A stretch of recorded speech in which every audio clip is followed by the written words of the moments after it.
ایک حدیث شریف سے میں بات کا آغاز کرتا ہوں۔ حضور سرور عالم نور مجسم رسول مکرم صلی اللہ علیہ وآلہ وصحبہ وبارک وسلم آپ کا فرمان اقدس ہے، جو بندہ میری ذات پر جتنا زیادہ درود پاک پڑھے گا کل بروز قیامت وہ اتنا زیادہ میرے نزدیک ہوگا۔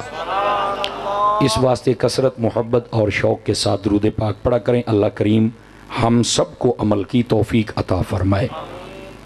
چونکہ ہم عرس شریف کی اس مبارک نشست میں حاضر ہیں، میں چاہوں گا کچھ ضروری گزارشات و معروضات آپ کی خدمت میں عرض کروں۔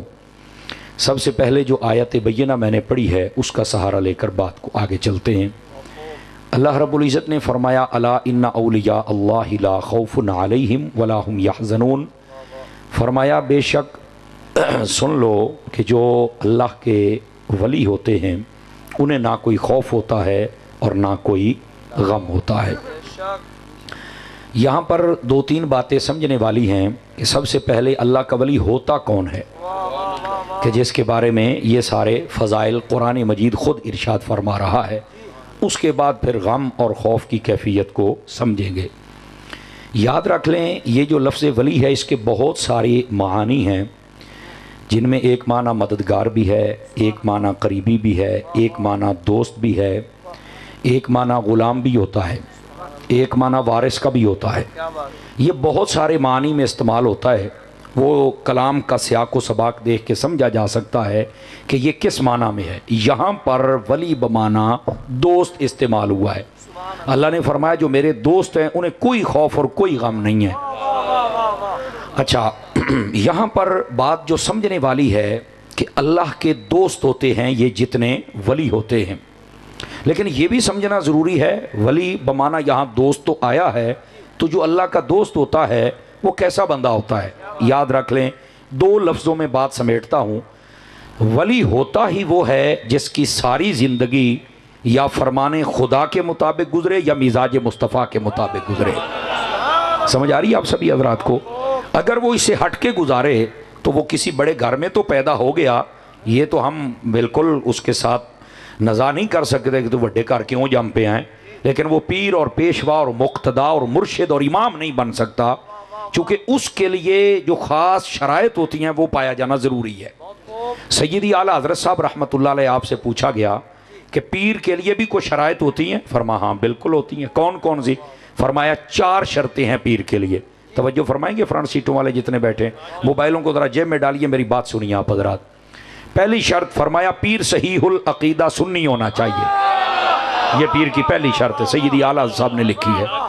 دوسری بات فرمایا پیر کون ہوتا ہے؟ فرمایا جو اعمال میں بھی اچھا ہو، لوگوں کے سامنے وہ کبیرہ گناہ نہ کرے، اس کی تنہائی جانے وہ جانے، لیکن بظاہر اس کا ٹھیک ہونا چاہیے۔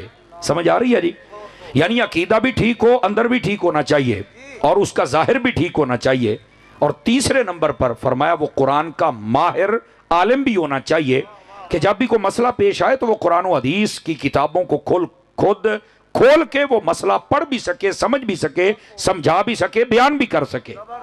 یعنی عالم بھی ہو۔ جب خود ہی عالم نہیں ہے تو وہ کیا دوسروں کو تبلیغ کرے گا اور کیا راہ راست پلائے گا؟ اسے تو خود ابھی ضرورت ہے دوائی کی۔ آواز کمزوروں والی آپ حضرات کی۔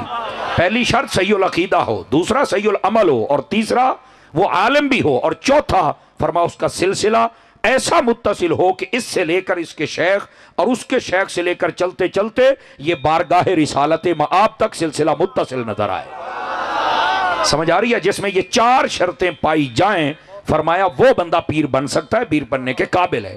لیکن عوام الناس آپ کے لیے بھی جب مولوی صاحب رکھنا ہوتا ہے تو آپ مساجد میں کہ پہلے سانو ٹرائی دیو، کدی کسی پیر دے بیعت ہونے لگیا پیر دی بھی ٹرائی لئی جے، اوکھی گل ہے، ہن تساں کوئی نہیں بولنا نا، پیر دی بھی ٹرائی لیا کرو میرا چن ہے۔ اے 4 چیزاں نہیں دینا، ٹرائی لے، نمبر 1 اور نمبر 2 ساری ٹرائی لے کے پھر پتہ کی کہندے نے، نہیں ویکھو دی داڑھی پوری ہے کہ نہیں ہے۔ کیا مطلب ہے؟ کہندے نے داڑھی چھوٹی ہوئے تے دے پیچھے نماز نہیں ہوندی۔ میں کہو کاکا یہ داڑھی چھوٹی والے دے پیچھے تیری نماز نہیں نہ ہوندی تے چھوٹی داڑھی والے دی بیعت بھی نہیں ہوندی۔ آواز ڈاڈی کمزوراں لی ہے سرکار ہے، بولو نا، تسی سارے چپ شاہ بن کے بیٹھے ہو بھائی، سبحان اللہ فرماؤ۔ کہ آپ چپ شاہاں دے منن والے نہیں، اسی انہاں شاہاں نوں ماننے جڑا نیزیاں تے چڑھ کے بھی بول دے رہ جاندے۔ سمجھ آ رہی ہے آپ حضرات کو؟ تو اس واسطے ذرا آپ توجہ فرمائیں تو یہ عوام الناس کے لیے بڑی ضروری باتیں ہیں، آپ سمجھیں. مجھے حضرت شاہ صاحب نے فرمایا کھل کے اس قوم کی تربیت کر کے جانی ہے. تو اس لیے یہ پہلے پیر ہیں جو اتنی کھلی چھٹی دے رہے ہیں، نہیں تو گوڈے ہی گھٹتے رہتے جے ایتھے آ نہ کریا جے، آ نہ کریا جے، آ نہ کریا جے. انہوں نے آکھیا بھی جو بھی کرنا ہے مسلک رضا دب کے بیان کرنا ہی ہے.